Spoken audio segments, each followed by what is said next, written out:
Mírame a ver si está. Creo Ya. que parece Ya. ser que, mira, esta es la No, ya, 08. ya está encendido, ya estoy oyendo.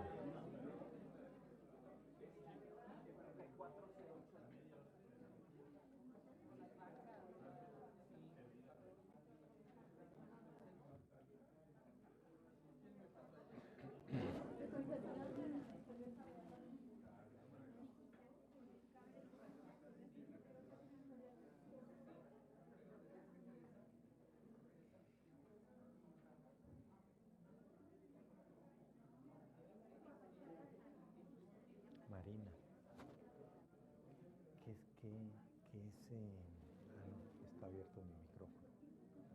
Está abierto el micrófono. Y está abierto desde allá. No, era simplemente ¿No? que el logro.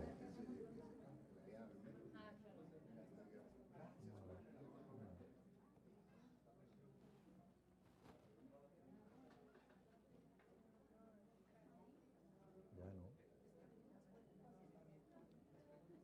Muy buenas tardes. Vamos a dar inicio a la sesión.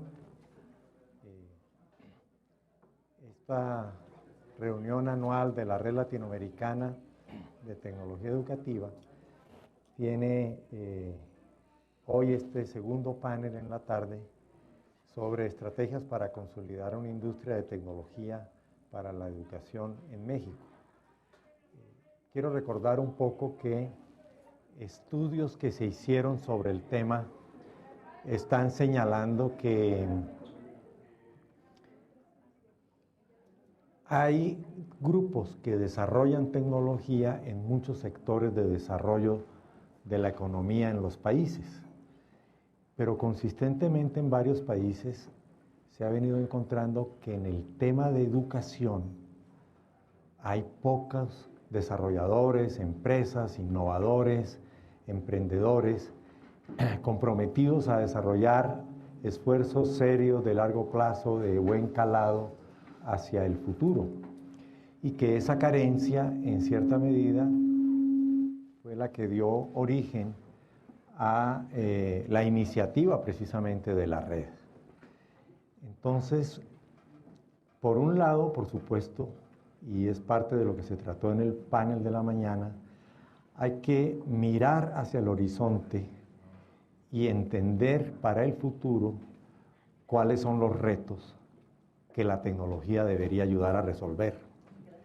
Y esta mirada ahora es, ¿sí?, ¿cómo hacemos para desarrollar tecnología que se sume a los retos?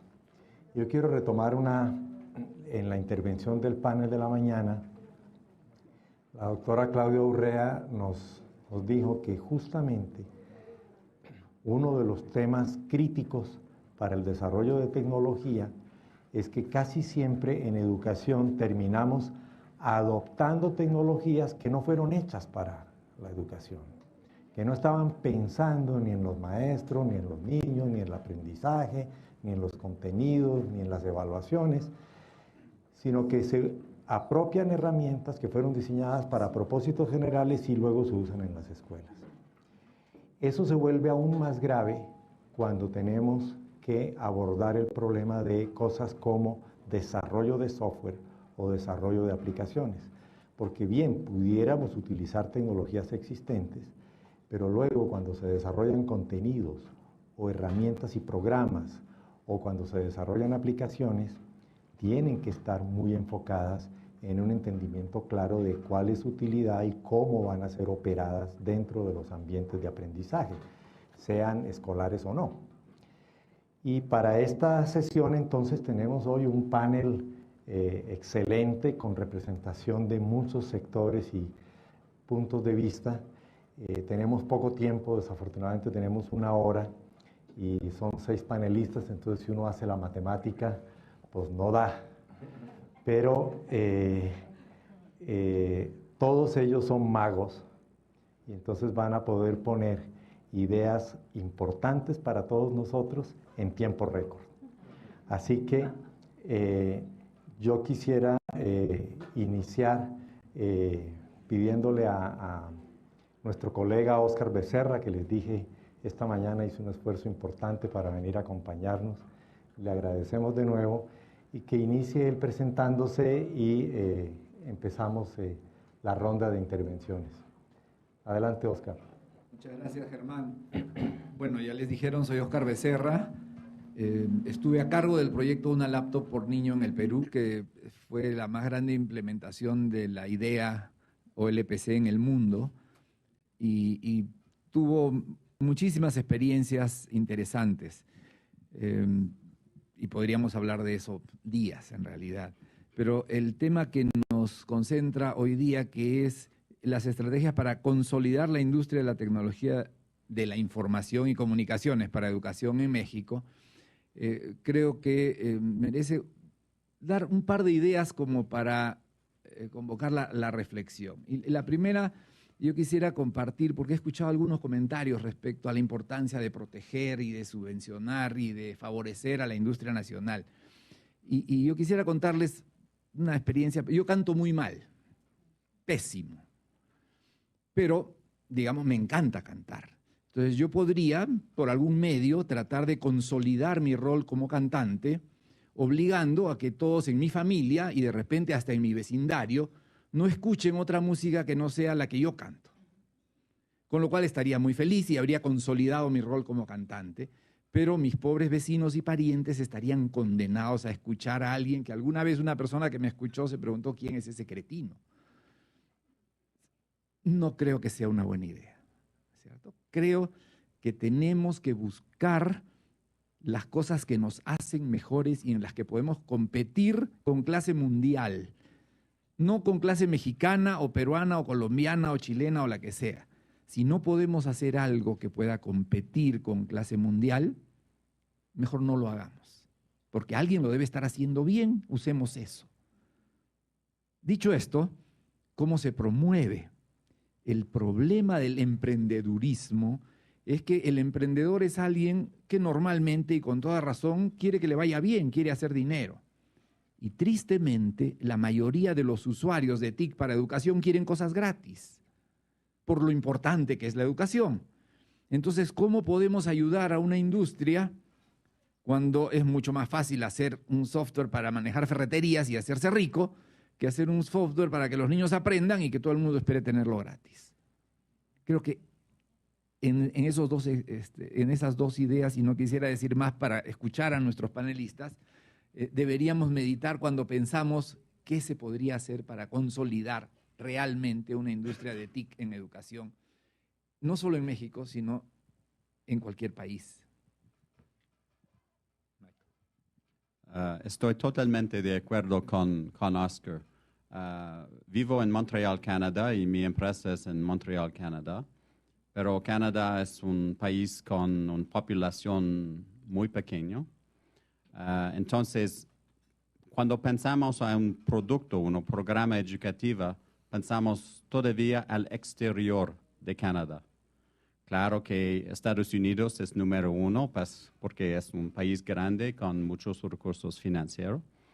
Pero pensamos igualmente a América Latina, Europa, Australia, Japón. Entonces, para mí es imposible de pensar a una industria de software educativa en México si es solamente en México. Es importante ver al exterior de la frontera y al menos América Latina, porque es más o menos la misma idioma. Es un punto a discutir con gente de Argentina, pero normalmente es la misma idioma. Entonces, pensar a las oportunidades al exterior de México y no solamente en México. Un otro punto de Oscar es que hay un montón de software educativa gratis o sin costo en el mundo hoy. Hay muchas explicaciones, pero uno es que pienso que el gobierno de México o los estados, hay grupos al interior del gobierno que van a desarrollar y completar contenidos educativos.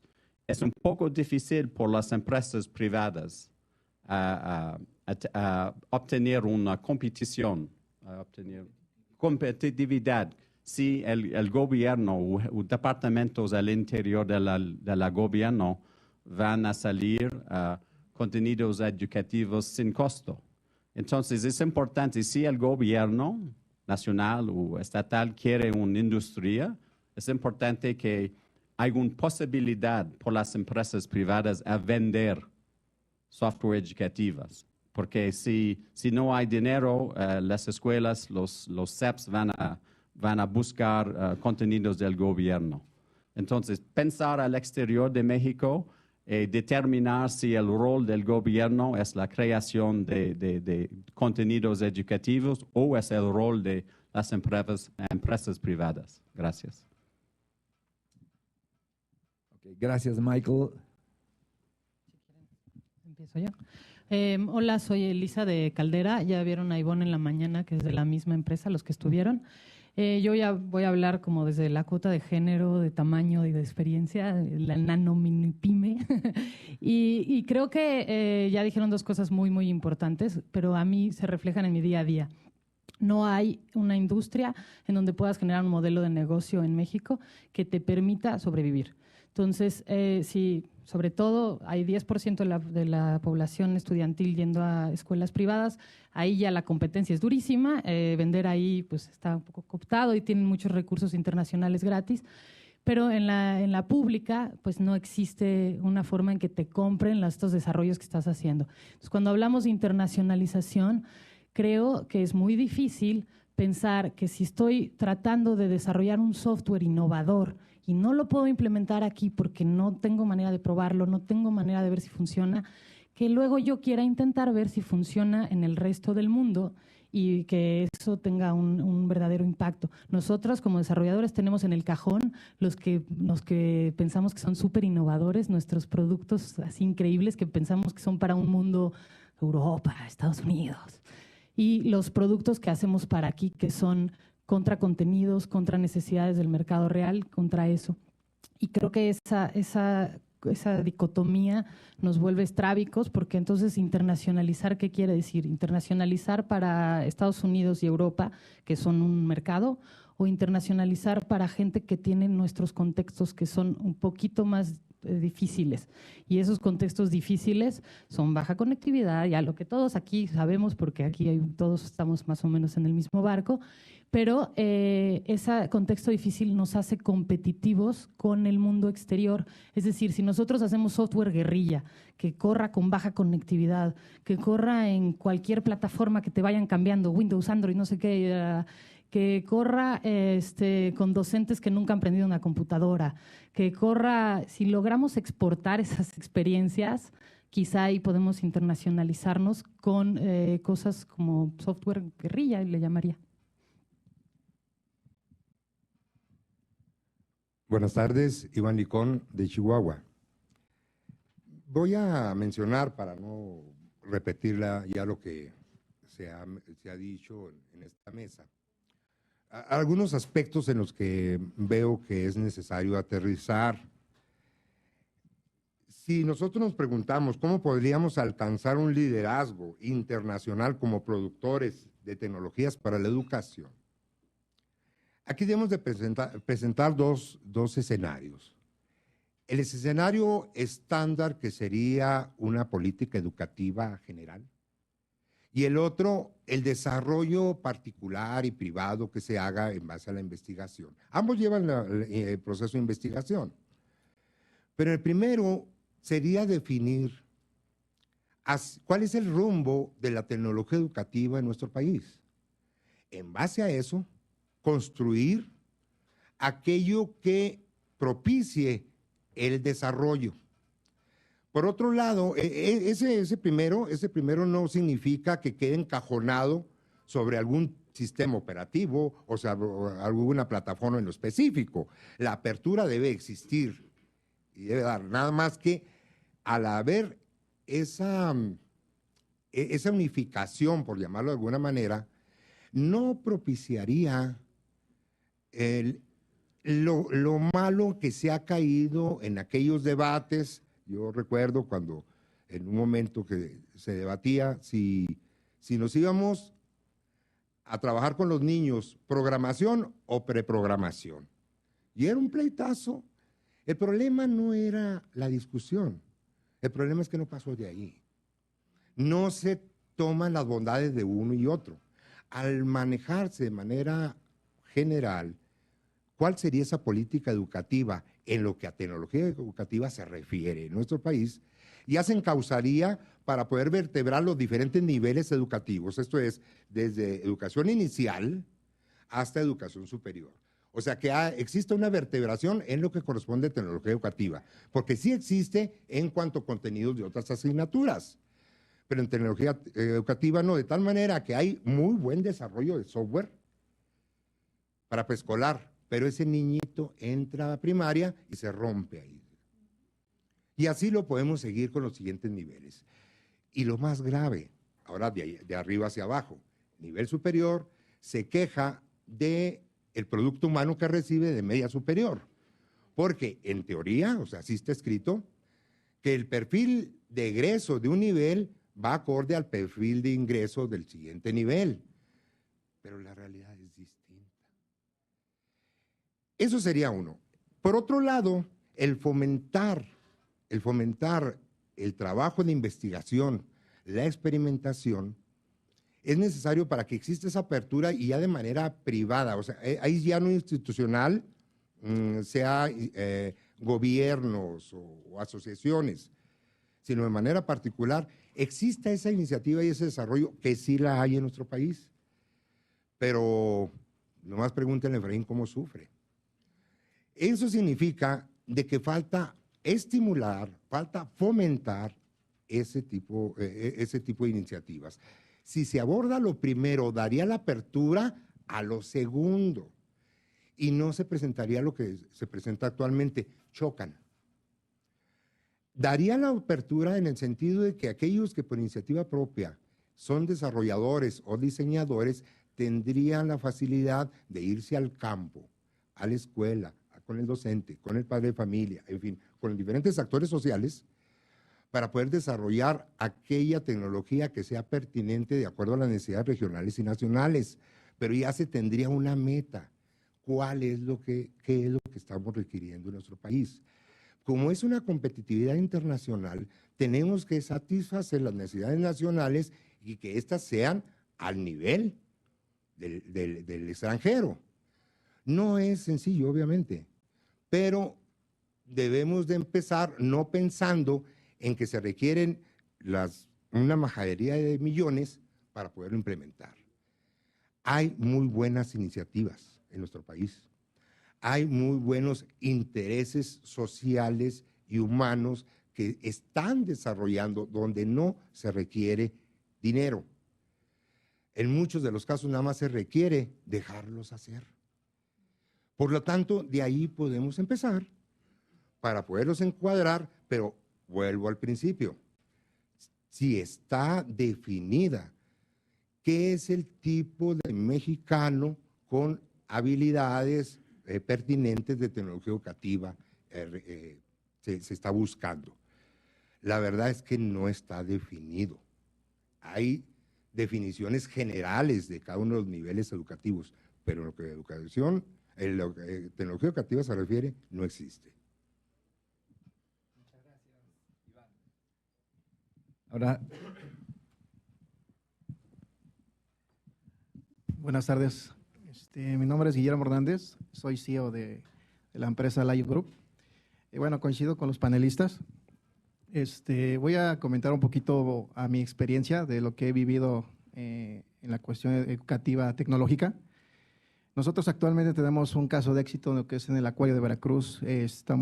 Generamos lo que es tecnología base de realidad aumentada y lo que es sensores de proximidad, lo que a futuro se le va a llamar tecnología IoT o Internet of Things o Internet de las Cosas. Esto es el futuro prácticamente de la tecnología. Pero bueno, regresando al tema, en la cuestión educativa, yo primeramente en México hay mucha oportunidad siempre y cuando hay una parte fundamental que es la mentalidad del mexicano. ¿Sí? Hay que cambiar mucho las envidias de que tú no puedes avanzar porque soy mejor que tú, etcétera, etcétera. Son muchas cuestiones que deberíamos de cambiar y apoyarnos nosotros como mexicanos para tener oportunidades no nada más aquí en México, sino en el extranjero. Si uno crece, pues vamos a ayudarlo a crecer y así vamos a ir creciendo cada uno de nosotros como mexicanos aquí en la cuestión tecnológica. Nosotros, a mi experiencia, sí ha sido complicado las oportunidades, pero a base de este esfuerzo y mentalidad de nuestra gente que hemos trabajado, hemos logrado cosas impresionantes. Y vamos a lograrlo durante, bueno, bastantes años. Tenemos esa mentalidad y queremos absorberla, ¿no? Un punto importante que hemos hecho cuando reclutamos gente es, no necesitan, el hecho, luego no contratamos gente que tenga experiencia de años. Contratamos la gente que tenga la intención de tener o ese pique de aprender. Nosotros los capacitamos, ahí valoramos realmente su fuerte de la plataforma y prácticamente dejamos la parte de libertad de generar esa tecnología. Nosotros no lo limitamos, no estamos en la parte burocrática donde tú vas a decir, bueno, haces esto y así se va a hacer, sino simplemente se le da esa libertad de que imagine y que se le dé la opción de generar ese producto, porque nosotros como mexicanos, bueno, yo he conocido mucha gente capaz de hacer muchas cosas importantes, tecnológicas, y esa oportunidad de libertad actualmente, como dicen, la era de los millennials. La era de los millennials es una mentalidad diferente. Hay veces que mucha gente todavía no se adapta, o sea, no se adapta a cómo piensa el millennial. ¿Por qué? Porque es más liberal, no lo deja normalmente a veces hacer las cosas como él las imagina y son sorprendentes lo que puede llegar a hacer, pero hay veces que como ciertas cuestiones políticas o burocráticas lo limitamos y llega a hacer a una función que no le gustó. Aquí nosotros en nuestra empresa trabajamos de una manera divertida, realmente nosotros nos divertimos trabajando y yo creo que el trabajo es diversión y que te guste. No es que sea una obligación, no es porque tengo que ganar dinero y pues tengo que trabajar a fuerzas. Yo creo que estudiaste o hiciste algo para que disfrutes tu trabajo. Por eso esa es la cuestión. Ahora, actualmente los millennials, yo creo que ya pensamos de esa manera, y yo no nada más los millennials, deberían empezar todos. Y esa es una oportunidad muy fuerte. Digo, en México podemos, tenemos una mentalidad a futuro de que nosotros queremos apoyar en la educación, desde la primaria hasta las universidades. Los niños pueden tener ya educación tecnológica desde la primaria. Y hay materias que prácticamente puede ser, ya no que no sean funcional, pero sí hay que enfocar la parte tecnológica. Eso nos lleva a que ahorita los niños están muy activos. O sea, en cuestión tecnológica aprenden. A los 5 años ya te saben manejar un celular, un iPad, una tablet, computadoras, sin necesidad de una capacitación compleja. Si ellos aprenden fácilmente observándote como padre, imagínate cuando tú lo capacitas puede ser desde la preescolar hasta la universidad, ¿qué puede llegar a ser? Puede ser un exportador de tecnología y no podemos estar dependiendo de otros países, estar importando cuando nosotros podemos hacer la exportación tecnológica. Esta es mi opinión y bajo mi experiencia digo, esa sería una oportunidad muy fuerte desde que, como vuelvo a repetir, en la parte educativa, apostar mucho en la tecnología desde preescolar hasta las universidades.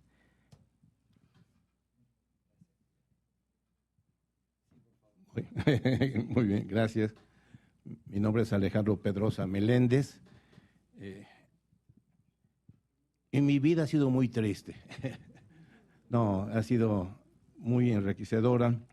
De hecho, yo soy egresado del Politécnico desde vocacional y tuve la fortuna de formarme en el Cinvestav con un doctor que ya murió, el doctor Joaquín Remolina, que nos inculcó un nacionalismo muy fuerte, una mentalidad de tratar que en la medida de nuestras posibilidades generemos nuestra propia tecnología y que no solamente seamos usuarios.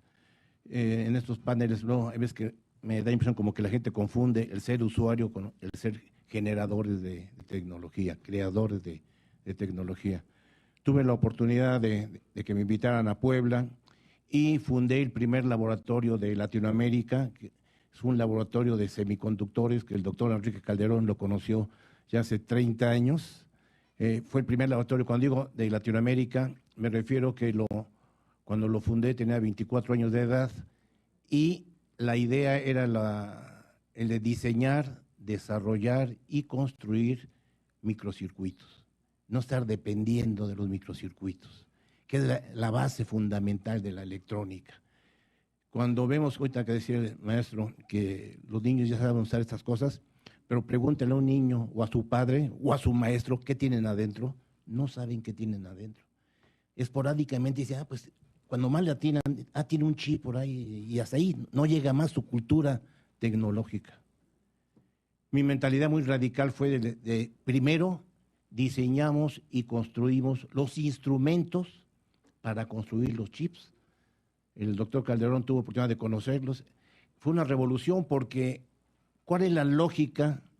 La tecnología también educativa, cuando se hace investigación en México, comprar los instrumentos, llenar el laboratorio de instrumentos y hacer su investigación. Creo que está bien, yo lo veo que está bien, pero nuestra mentalidad fue una mentalidad tipo alemana, japonesa, es vamos a construir nuestras propias herramientas y con esas herramientas vamos a hacer los chips. Me veían como loco, me acuerdo del doctor Guillermo Haro, que fue director del INAOE, iba a mi laboratorio y me veía como medio raro, ¿no? Digo, ¿cómo van a comprar cosas? Doctor, esa es la lógica de un científico, esa es la lógica de alguien que quiere realmente hacer desde cero tecnología propia. En un par de años logramos construir un laboratorio de semiconductores donde construimos el 95% de la instrumentación para hacer los microcircuitos. Empezamos fabricando celdas solares fotovoltaicas y llegamos a hacer compuertas, circuitos operacionales, etcétera. Y lo curioso, que nos costó la cuarta parte del costo si lo hubiéramos importado. Pero además la riqueza fue que aprendimos a hacer, junto con estudiantes, alta tecnología. Y todavía me acuerdo que me decían, bueno, ¿y esos chips para qué sirven?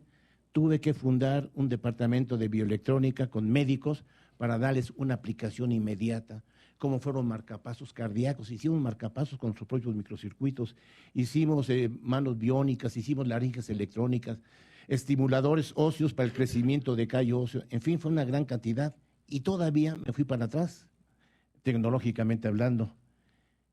Logramos obtener la materia prima de la microelectrónica. ¿Cuál es la materia prima de la microelectrónica? El silicio. El silicio es la parte fundamental de la microelectrónica y logramos hacer crecimiento de lingotes de silicio para la fabricación. Ya logramos cerrar todo el círculo, hicimos una presentación pública ante el gobierno de México y yo les decía, les regalamos todo, pero se tiene que hacer una industria nacional de semiconductores, porque si no hacemos esto, nunca vamos a hacer este tipo de cosas.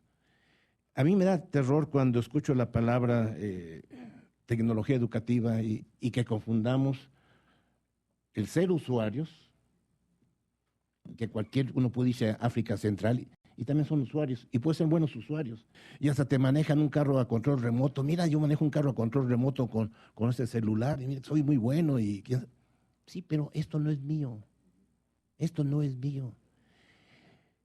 Yo creo que muchas veces pecamos de vanidad, de soberbia, al pensar que estamos a la par en tecnología cuando somos los usuarios. Y no hemos entendido dos palabras que se manejan mucho, sobre todo los economistas, que es modernidad y modernización. Son palabras muy semejantes. Modernización es que yo tenga el último grito de la moda de esto. Y ya tengo el que sigue y el que sigue y me voy y me formo en la tienda y lo compro. Pero estoy en la modernización, pero no estoy en la modernidad.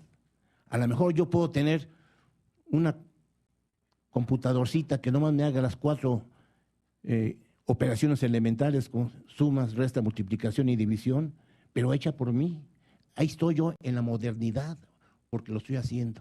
Entonces se confundimos todavía que estamos muy avanzados. Yo di asesoría en la República Dominicana, me dieron un doctorado honoris causa allá, por eso, en fin, hicimos un circuito que lo diseñamos allá, etcétera.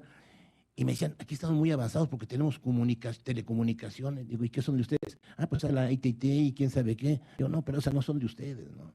Entonces, con eso concluyo que un país que no desarrolla su ciencia y su tecnología está expuesta a la dependencia tecnológica y a su dignidad como país. Muchas gracias.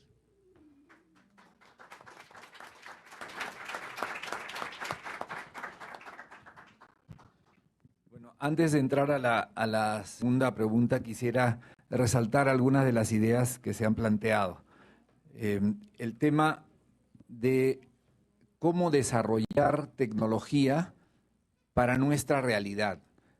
Como decía Elisa, vivimos en países donde no hay conectividad y la que hay es pobre.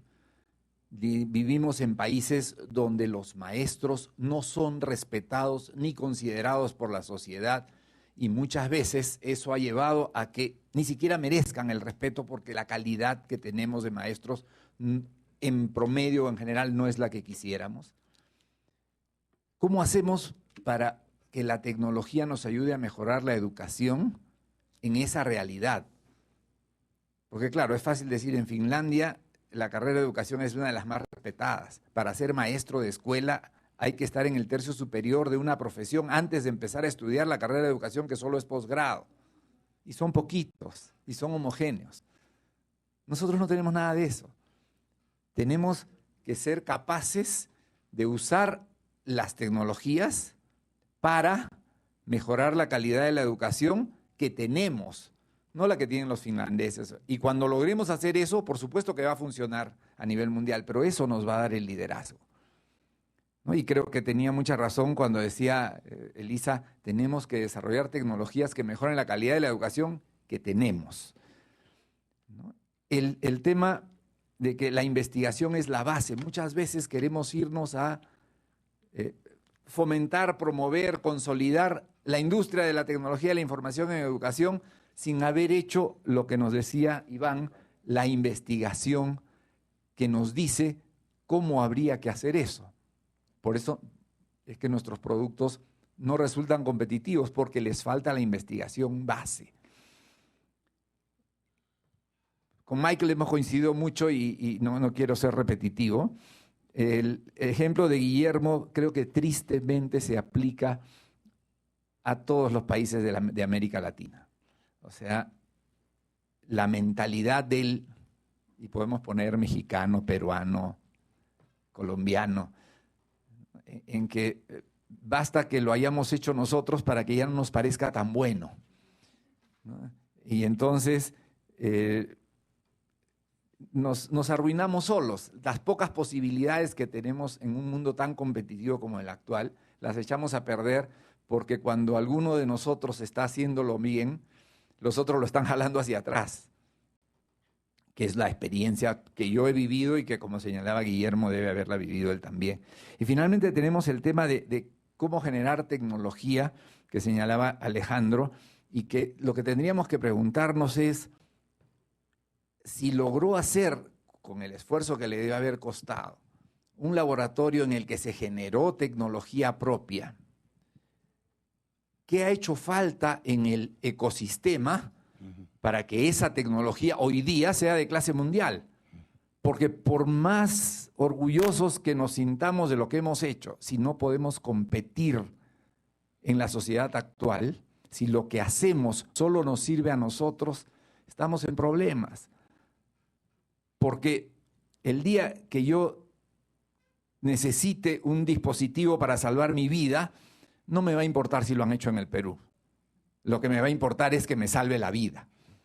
Y la realidad de hoy es que el que me va a salvar la vida va a haber sido hecho en Alemania, en Estados Unidos, ¿no? O en Japón. Y entonces, ¿qué pasó hace 30 años cuando hizo su laboratorio? ¿Qué faltó a la sociedad mexicana para que hoy día esos inicios muy buenos no se hayan convertido en algo de clase mundial? El ejemplo que a mí me viene a la mente es, hace 60 años, Malasia y el Perú tenían el mismo Producto Bruto Interno, la misma calidad de educación y las mismas limitaciones, que ha hecho que hoy día Malasia sea incomparable con el Perú. ¿Qué hemos hecho mal en esos 50 años? Y ahí viene la segunda pregunta. ¿Qué tienen que hacer las políticas públicas, federales y estatales, para que podamos tener una industria que, siendo propia, sea de clase mundial. Porque no quiero que mis hijos me escuchen cantar porque están obligados. Quiero que me escuchen cantar porque puedo competir con Juan Gabriel. Mientras eso no suceda, no quiero que me oigan. Entonces, ¿cómo hacemos? ¿Qué debería hacer la infraestructura estatal y federal para que aprendamos a cantar con clase mundial? Para que esas cosas que hacemos con orgullo sean competitivas. Esa es la segunda pregunta.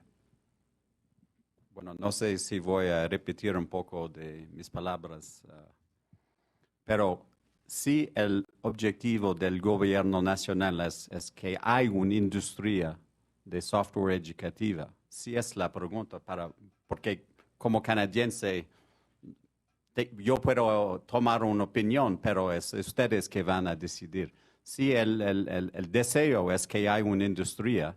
Uno, es que, en mi opinión, hay un plan concreto durante al menos 5 años por el futuro de la tecnología en las escuelas, que no hay un cambio cada vez que hay un cambio en el gobierno. Segundo, que el gobierno o departamentos o varias organizaciones no van a crear contenidos educativos y darles a las escuelas sin costo, porque es imposible con empresa privada a competir con un software gratis. Y tercero, sí es importante que hay software educativos hecho en México, que el gobierno nacional, estatal, cada año hay recursos financieros únicamente por la compra de software educativa. No es por el hardware u otras cosas. Hay como en inglés es budget line item. Hay un budget cada año. Un montón de pesos solamente por la compra de contenidos educativos. Gracias. Elisa. Bueno, creo que Michael da en el clavo desde afuera, ¿no? O sea, nos encantaría tener un plan, yo no diría a 5 años, ojalá y fuera como a 10, a 15, pero bueno, a uno o 2 está bien. Ahora creo que, no sé si ustedes sepan, pero creo que es importante para políticas públicas saber. Siempre nos sorprenden, ¿no? Sobre todo a la iniciativa privada, con qué es lo que va, cuál es la política pública desde la SEP. En este caso ahora que está Aprende, hubo un cambio y entonces ya no están las tabletas, ahora vienen las Chromebooks y en este cambio pues nosotros tenemos que estarnos como modificando a ver qué es lo que más se necesita, pero sobre todo algo que suena como una lucecita que nos abre camino. Se supone que en este nuevo cambio que está proponiendo Prende, viene la idea de generar un repositorio abierto a la iniciativa privada en donde ellos van a hacer una convocatoria abierta para que todos los que desarrollamos desde instituciones, ONGs, LILSE, LITE, privados, los que sean, pongamos nuestro software, ellos lo evalúen y lo metan todo en una caja y se lo den a las escuelas. El problema que yo veo en esa propuesta, que está muy interesante y que por lo menos nos abre las puertas en un sentido, es que como no hay un modelo de negocio todavía y no hay un modelo de monetización en ese sentido. Para que realmente pudiera haber un modelo de negocios necesitaríamos una autonomía presupuestal escolar, que se supone que hacia ahí va caminando la idea, que es que a ver qué pasa si la escuela sí tiene, si quieren no le den dinero, denle puntos, pilones, pancholares, lo que sea, que puedan ellos con esos puntitos decir, a mí me interesa este recurso y no y puedan elegir entre toda una bola de cosas que existen para que ellos puedan utilizar. Nosotros no podemos tener, hasta que no exista un modelo de negocios, justamente porque no hay un mercado, porque el gobierno da todo gratis, pues no podemos todavía subsistir. Entonces, mientras eso sucede, creo que valdría la pena también pensar en un laboratorio, a lo mejor sí estatal o a lo mejor universitario, que los hay independientes, pero el laboratorio educativo, como lo es el MIT Lab y como lo es el Future Lab en Inglaterra, o como es el Ars Electronica en Austria, o como lo son un montón de países, en donde de verdad hubiera una experimentación no comprometida con la sobrevivencia de ese laboratorio, que fuera a ver, pues vamos a ver qué pasa si generamos circuitos mezclados con sensores, mezclados con a que los alumnos le enseñen al docente y entonces hagamos un desastre.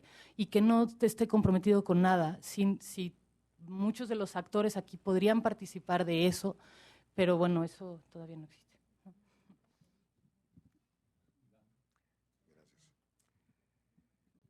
Para poder ayudar a la consolidación de la industria, considero que el Estado, sea federal o estatal, debe partir de un diagnóstico para poder tomar una decisión qué es lo que va a requerirse. Existe mucha tecnología a la venta no desarrollada en nuestro país, en donde es bastante atractiva, pero en realidad esta es la que necesitamos. O sea, se requiere pues hacer ese tipo de diagnóstico y a la vez, en lo que corresponde a los programas de estudio, manejar una horizontalidad también, no de contenidos, sino de los objetivos que busca la educación en lo que corresponde a tecnología educativa para llevar, como ya hace un rato se mencionaba, para llevar de ser un usuario común a un generador de tecnología.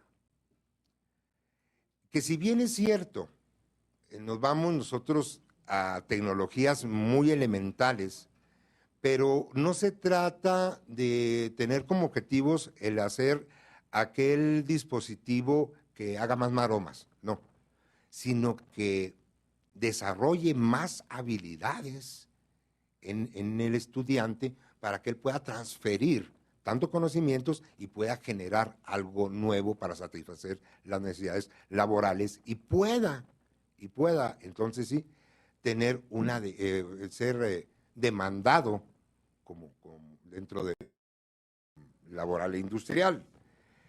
Vemos pues de que las actividades que se han desarrollado dentro de pues diseños o dentro de desarrollo de software dentro de nuestro país, estas actividades, muchas de ellas excelentes, han estado trabajando de manera aislada. Se dan cuenta los investigadores y su familia, y hasta ahí. Nada más. De tal manera de que no hay ese compartir, y mucho menos hay esa intención de construir de manera grupal, porque a veces esos encuentros parecen encuentros, pero de contrincantes, no de colaboradores. Y es donde está la horizontalidad para después determinar de ahí que lo que está haciendo cada quien se conjugue, pero no como piezas de rompecabezas, sino que lleven un objetivo todos, aunque cada quien en su campo lleven el mismo objetivo. No considero que las políticas públicas lleguen a ser exitosas, que cada grupo haga lo que le corresponde y lo juntamos y ya tenemos el todo. No ha funcionado hasta el momento, porque no hay una coparticipación y no hay un sentido de búsqueda general. Por lo tanto, yo resumiría de que es necesario generar una política educativa sobre el uso de la tecnología, insisto, desde nivel inicial hasta nivel superior. Pero, insisto también, en que no nos estamos refiriendo a encuadrar sobre algún tipo de tecnología, sino encuadrarla sobre lo que andamos buscando como país. Y solamente así lo podemos desarrollar. El estar diciendo si es mejor una tableta u otro dispositivo, pues hace ya como 20 años estábamos en eso. Como que ya debimos de haberlo superado. Muchas gracias, Iván. Bueno, voy a resumir prácticamente lo que comentaron los panelistas, coincido en todo. O sea, así que vuelvo a repetir la parte educativa, ¿no? Principalmente en cuestión política estatal o, bueno, en general gubernamental, debería haber más apoyo y oportunidades desde el inicial hasta la parte superior. En este caso, yo propondría, como en la parte que yo ya he tenido experiencia desde años, desde chico, me ha gustado la tecnología. Antes no había tantas oportunidades. Antes tenías que invertir no había tantos eventos, tenías que invertir en tu capacitación, las escuelas no te daban todo lo que realmente querías aprender. Ahora ya hay hackatones, hay eventos tecnológicos, hay infinidad. El detalle es, la mentalidad es ir y aprender y en los hackatones la oportunidad simplemente es para explotar tu conocimiento y la habilidad que tienes dentro del tema. Hay veces que hay temas muy específicos y bueno, ahí se les da ciertos premios, pero bueno, no es el premio, sino la capacidad intelectual que puede generar un producto mexicano. Otro punto importante que es que el producto es mexicano, pues es de baja calidad. Yo creo que esa también otra mentalidad como la parte industria privada, gobierno aquí en México, deberíamos de valorar la calidad del producto mexicano. No porque sea Apple, que sí que es un producto de gran calidad. Sí es de calidad, pero no sabes cuál es el proceso y todo para llegar aquí a México o a otros países. Y puede ser mejor calidad un producto mexicano, pero desgraciadamente, no, es que es mexicano, no, pues no sirve. Es que es Apple, es que es Android, es que es Microsoft. ¿Por qué? Porque nos hemos casado a la parte comercial. Ahorita vamos yo me meto en la parte tecnológica, Intel y AMD. Bueno, te vas a Intel porque salen más comerciales, porque dicen que es bueno, y a pesar puede ser que AMD sea mucho mejor su procesamiento, un ejemplo, ¿no? Pero nos basamos en la comercialización, como está no nada más en la parte tecnológica, sino hasta en un PAN, ¿no? En el PAN X, PAN 2, me voy más porque salen más comerciales. Yo creo que esa mentalidad de nada más ver por la parte publicitaria, yo creo que no quiere decir que es 100% calidad, sino simplemente el producto mexicano es de buena calidad. Yo creo que ha habido proyectos importantes como de robótica, ha habido premios que no se han ido reconociendo, bueno, ha salido de repente en las redes, pero no les han dado el impacto social que puede generar un producto mexicano. En robótica hay gente que ha hecho robots importantes, Politécnico, que ha habido mucha noticia, ¿no? Y yo digo que debe haber mucha inversión en la parte educativa, vuelvo a repetir, por ejemplo, como dice el maestro, por ejemplo, materiales, ¿no? O sea, circuitos, aparatos que puedan ayudarnos desde chico, bueno, aquí está el material y empieza a practicar, ¿no? Productos que no los podemos conseguir tan fácil, o sea, podemos armar muchas cosas. Por ejemplo, nosotros tenemos productos polacos que tenemos que conseguir, la importación es complicada y nos sale 10 veces más caro que hacer uno. Pero ahora queremos hacer nosotros un producto. Ahora, ¿cuál es el problema aquí en México? Que te están pidiendo, pues tienes que comprar manufactura de 3,000 productos para que yo te dé permiso de sacar tu producto. No te dejan sacar uno. Y luego la inversión para hacer circuitos de ese tipo de equipos son carísimos. Y luego para también conseguir la parte de fondo perdido, eso también es un poco complicado. Yo creo que se debía facilitar mucho ese tipo de fondos.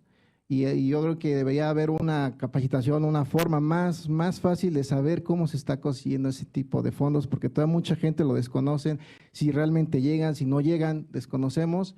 Y bueno, ese sería, sobre mi opinión, digo, esa parte de inversión tecnológica y viene, prácticamente a futuro, que es la parte Industria 4.0 y es una oportunidad muy fuerte o prácticamente ya vamos a depender de la tecnología, ¿no? Porque ya es una cuestión y una educación que tendríamos que empezar desde ya, no es mañana, pasados, prácticamente ya sería una oportunidad fuerte de gobierno que dé una inversión tecnológica en educación y no nada más, como dice, que sean nada más usuarios, sino creadores de tecnología.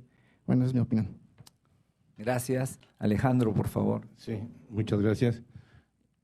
Decía el doctor Óscar Becerra que cuál debería ser la política de los gobiernos federales. Yo más bien contestaría, la política de un gobierno federal y también estatales no estorbar. Sí, parece ser que los políticos están dedicados a estorbar los desarrollos. Un buen político debe ser administrador. Eso en cualquier país, en Canadá, Estados Unidos, Alemania. Y aquí en México parece que se dedican a estorbar, ¿no? Esa es una realidad tremenda. Y eso nos pasó hace 30 años. Nosotros regalamos el paquete tecnológico para hacer todos los microcircuitos y no hubo respuesta. Y la otra, ¿para qué hacerlo si ya lo compramos? Si los chinos lo venden barato. Y yo siempre les contesto, pues cerremos las carreras de ingeniería. Hay que cerrar las carreras de ciencias. A fin ya todo nos viene de fuera. Entonces, es un problema de proyecto de nación. Esa es una realidad. Ahorita que hablaban de las tablets, yo recuerdo, no sé, el maestro Enrique Calderón, qué pasó con la Microcep. No sé si ustedes recuerdan el proyecto, no sé en qué quedó, un desarrollo muy nacionalista de una microcomputadora apoyada por hacer, no sé, perdón, después me gustaría que aclaramos que se hizo mucho escándalo, se hizo en el Cinvestav, no sé qué fin tuvo. El doctor Calderón dice que no tuvo buen fin o que no toque el tema. ¿Qué fin tuvo la Microcep?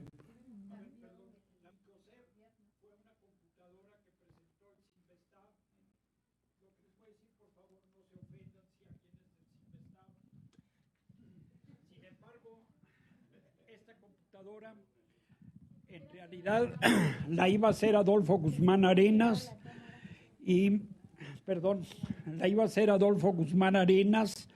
creo que hizo un buen desarrollo al respecto. Sin embargo, políticos del Cinvestav, incluyendo a su señor director, lo que hicieron fue comprar un lote de microcomputadoras de la marca RadioShack, modelo Color Computer, que había fracasado en el mercado norteamericano. Se me hace que ya lo sabías. No, lo sabía.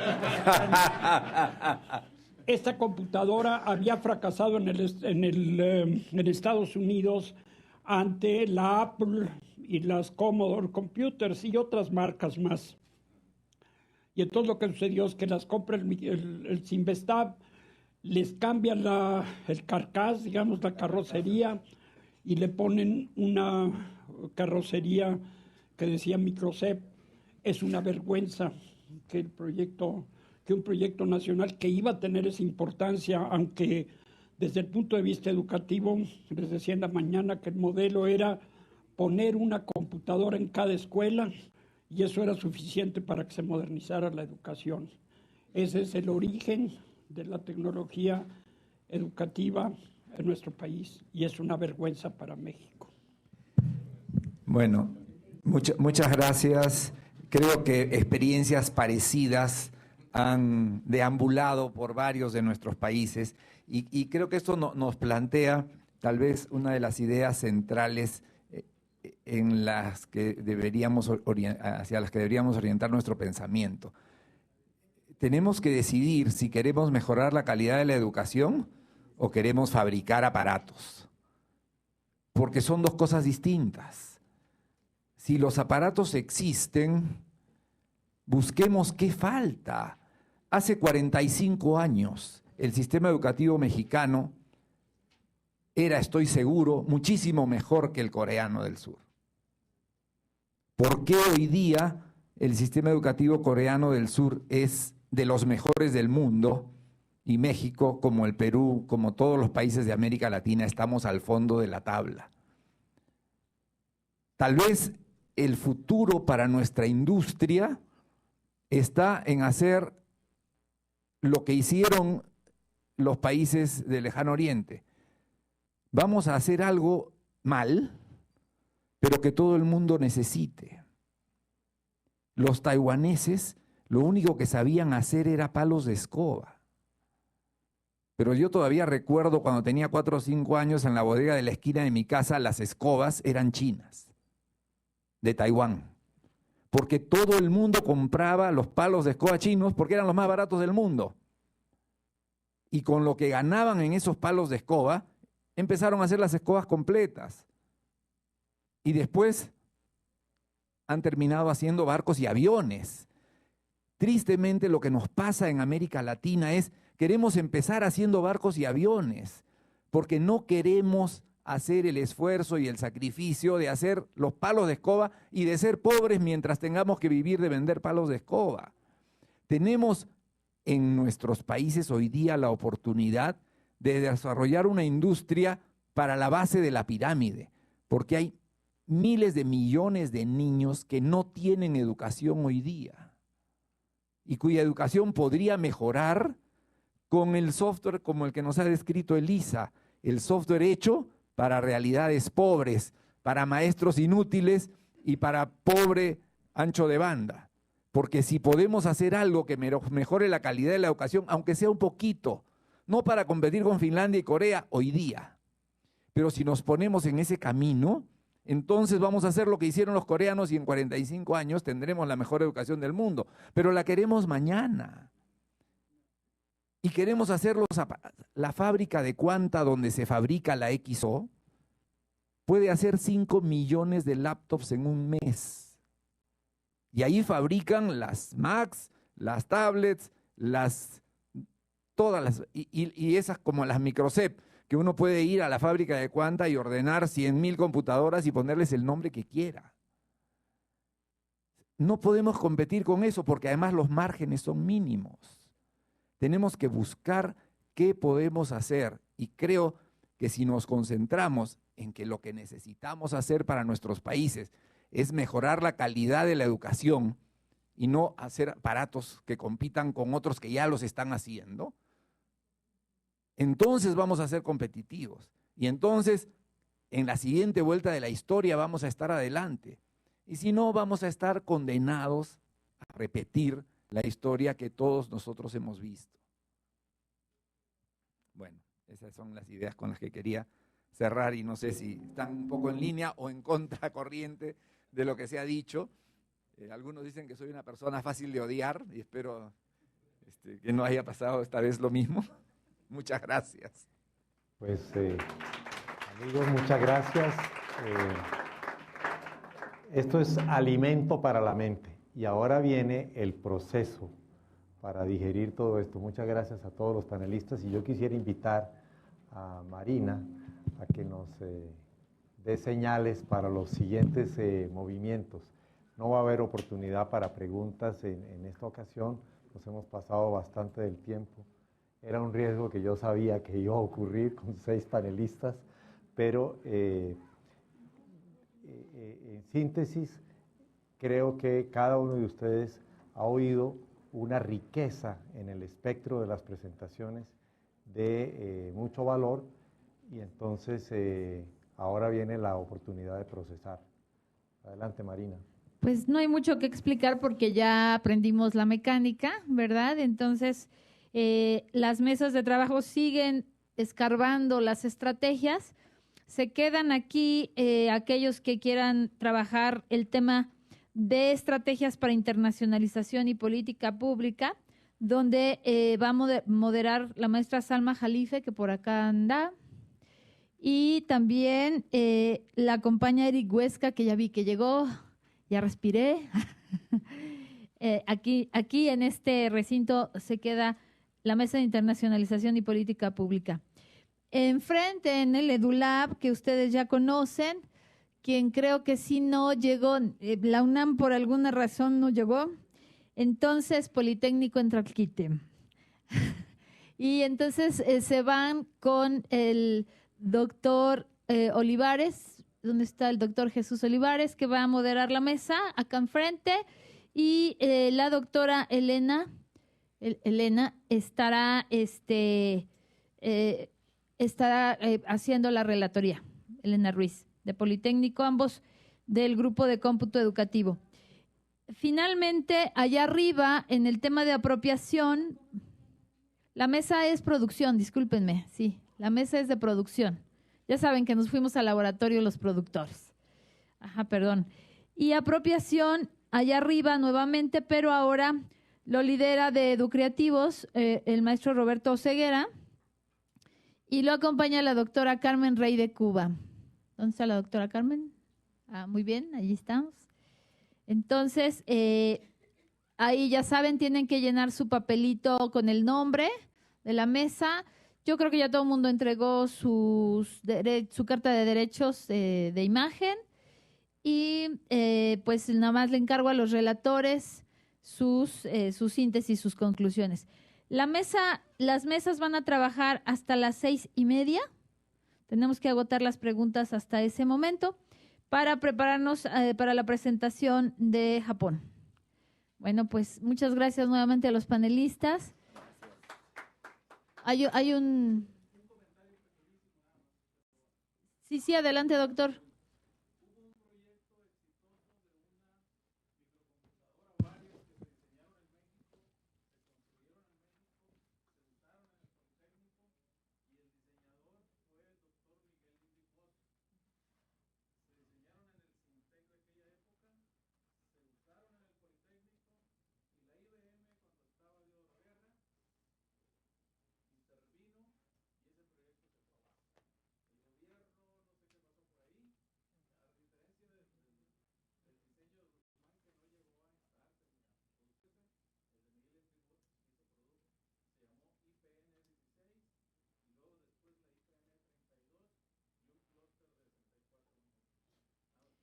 Tiene toda la razón, doctor Cornelio del SIC.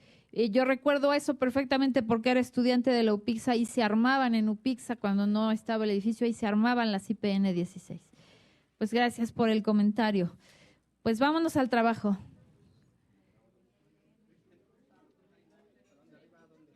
¿Dónde estaba Yola? No lo vi. ¿Subes las escaleras? Y a mano derecha está la escalera. Canadá. Excelente.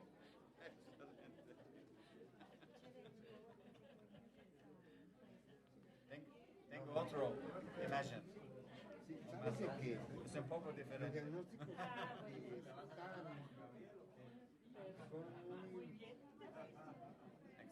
Están muy focalizados en pequeños espacios.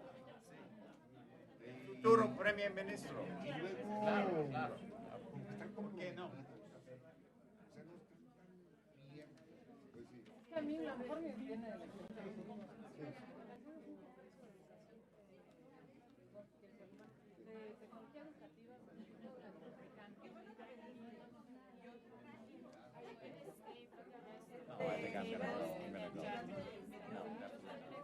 Me too. I think they're organizing attacks.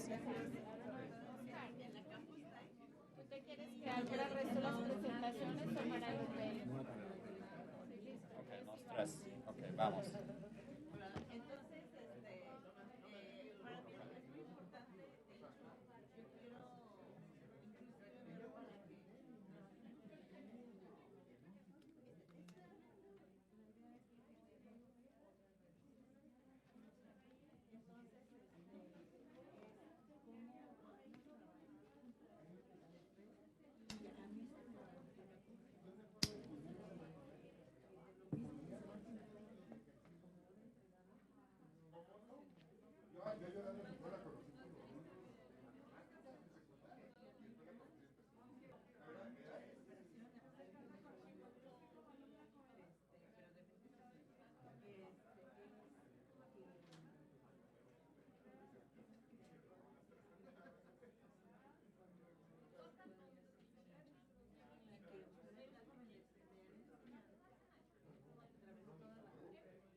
Fíjate que yo vi que hicieron allá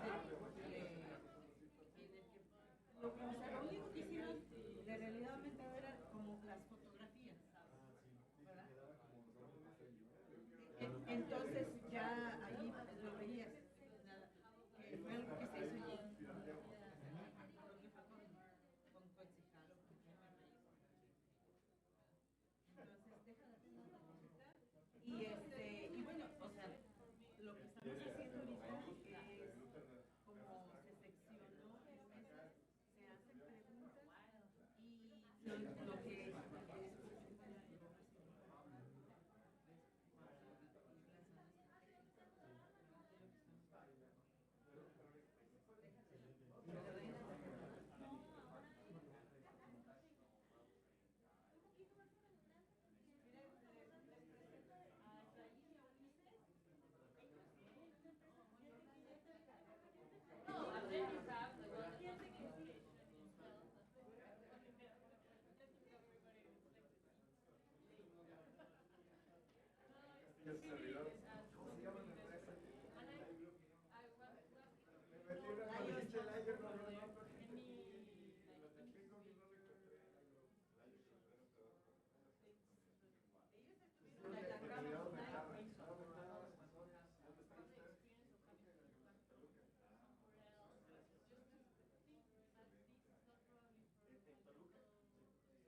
Tiene dos